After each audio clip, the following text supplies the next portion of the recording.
Assalamualaikum warahmatullahi wabarakatuh. Perkenalkan, nama saya Nuriska Amalia, mahasiswa Teknologi Hasil Perikanan 2020, Fakultas Ilmu Kelautan dan Perikanan.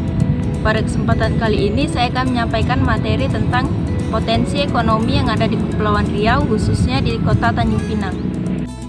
Menurut Badan Litbang Kepulauan Riau 2020, Provinsi Kepulauan Riau memiliki luas wilayah 251.810 km persegi dan memiliki 2.408 pulau, di mana 96% diantaranya adalah lautan dan 4% sisanya adalah daratan.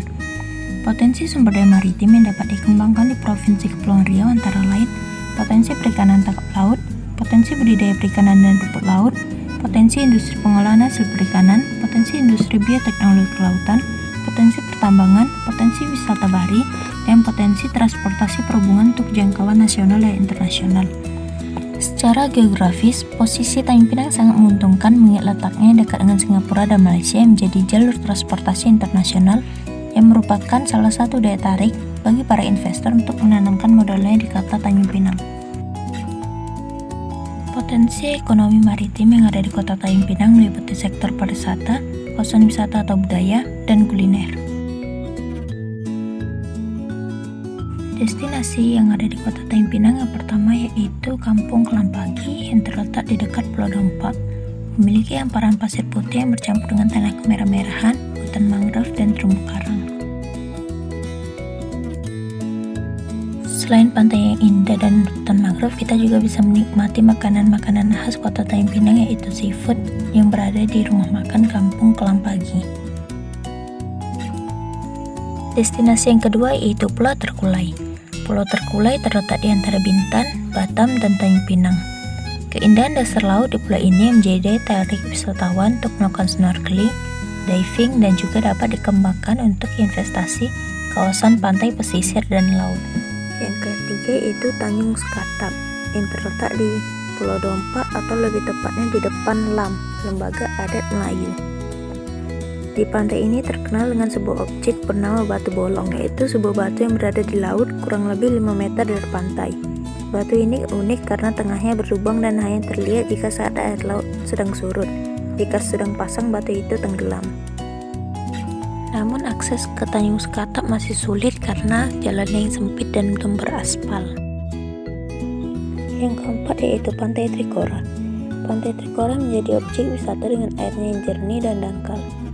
Pantai Trikora dibagi menjadi 4 bagian yaitu Trikora 1, 2, 3, dan 4. Di garis pantai yang memiliki panjang kurang lebih 25 km ini tumbuh pepohonan yang bisa menjadi tempat untuk berteduh menikmati ombak. Apalagi batu-batunya yang besar semakin menambah keindahan pantai ini.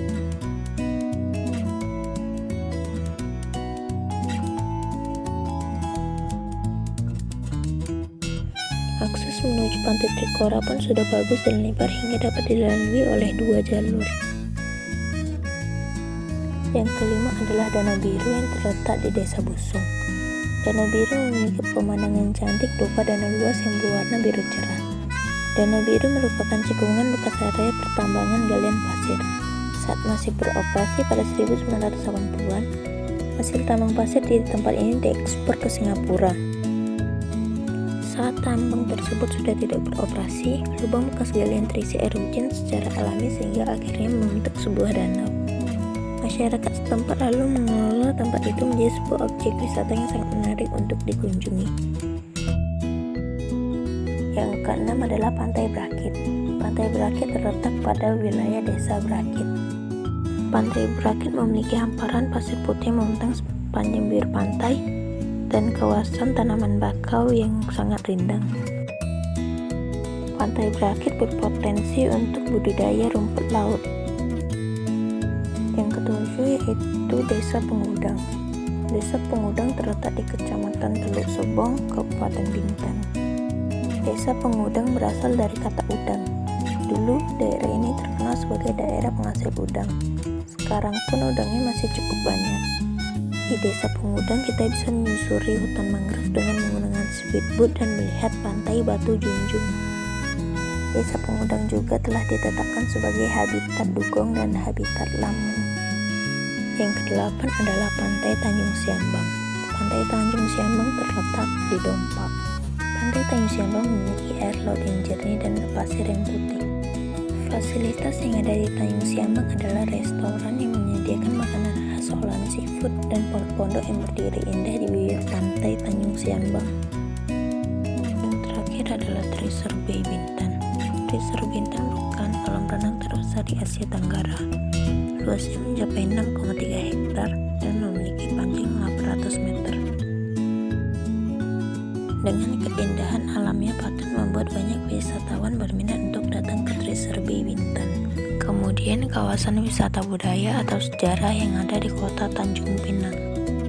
Kawasan wisata budaya atau sejarah di kota Tanjung Pinang. Yang pertama Pulau Penyengat, yang kedua Pulau Basing, yang ketiga Pulau Bayan, yang keempat Istana Kota Lama atau Kota Rebah. Kawasan wisata budaya atau sejarah yang pertama adalah Pulau Penyengat. Pulau Penyengat merupakan salah satu objek wisata di Kepulauan Riau.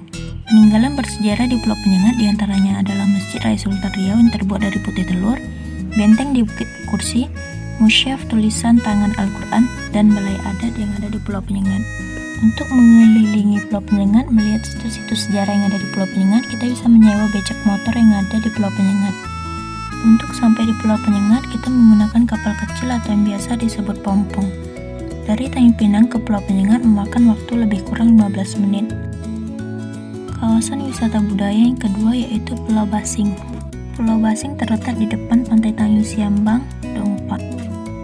Pulau Basing merupakan salah satu pulau tidak berpenghuni namun sering dikunjungi oleh wisatawan. Pulau Basing memiliki situs peninggalan sejarah benteng peninggalan Belanda dan penjara. Akses menuju ke Pulau Basing dengan menggunakan kapal kecil yang ada di pelabuhan Tanjung Siambang dengan memakan waktu kurang lebih 10 menit saja. Yang ketiga Pulau Bayan. Pulau Bayan memiliki situs peninggalan sejarah berupa benteng pertahanan dan residen Belanda, dan Pulau Bayan juga pernah menjadi tempat kediaman Raja Haji Fisabilillah. Yang keempat adalah Istana Kota Lama atau Kota Rebah. Kota Rebah terletak di benteng Kota Tinggi atau lebih dikenal di Bukit Galang Batu Lapan Atas, Kecamatan Tanjung Pinang Timur. Kota Rebah menjadi salah satu cagar budaya yang ada di Kota Tanjung Pinang. Namun sekarang Kota Rebah sudah sepi pengunjung dan Kota Rebah sudah tidak terawat lagi. Selanjutnya kuliner khas Tanjung Pinang. Yang pertama gonggong, yang kedua otak-otak, yang ketiga kue drum-drum, yang keempat mie lendir, yang kelima kopi skana. Kuliner khas Tanjung Pinang yang pertama adalah gonggong. Gonggong adalah sejenis kerang-kerangan yang hanya bisa ditemukan di Pulau Sumatera, khususnya di kota Tanjung Pinang. Gonggong merupakan salah satu kuliner khas Tanjung Pinang. Masyarakat Tanjung Pinang biasa menyajikan gonggong beserta cangkang-cangkangnya dalam sebuah piring. Selain daging gonggong enak dimakan, cangkang gonggong pun bisa dibuat menjadi kerajinan tangan. Selain menjadi kuliner khas Tanjung Pinang, gonggong juga menjadi ikon kota Tanjung Pinang. Otak-otak juga merupakan makanan khas kota Tanjung Pinang. Kue drum-drum merupakan kue khas dari Kepulauan Riau yang bisa kita temukan di Pulau Penyengat. Kue drum-drum ini memiliki rasa yang manis, renyah, dan gurih. Selanjutnya adalah mie lendir yang merupakan salah satu makanan khas dari kota Tanjung Pinang. Disebut mie lendir karena kuah tersebut terlihat seperti lendir. Selanjutnya yang menjadi kuliner khas Tanjung Pinang adalah kopi skana. Kopi skana terdiri dari 3 macam. Ketiganya terdiri dari campuran beberapa rempah yang berbeda. Ketiga macam kopi skana itu yaitu ada yang 7 rempah, 9 rempah, dan 11 rempah. Bedanya ada di jumlah rempah dan juga khasiatnya. Untuk penyajian dan cara minum kopi skana ini pun cukup unik. Pasalnya dalam setiap porsi disajikan minimal 2 macam kopi. Gelas pertama adalah gelas kecil berisikan kopi 7 rempah murni, dan gelas kedua adalah cangkir putih yang di dalamnya merupakan campuran kopi rempah dengan susu dan madu juga batang kayu manis.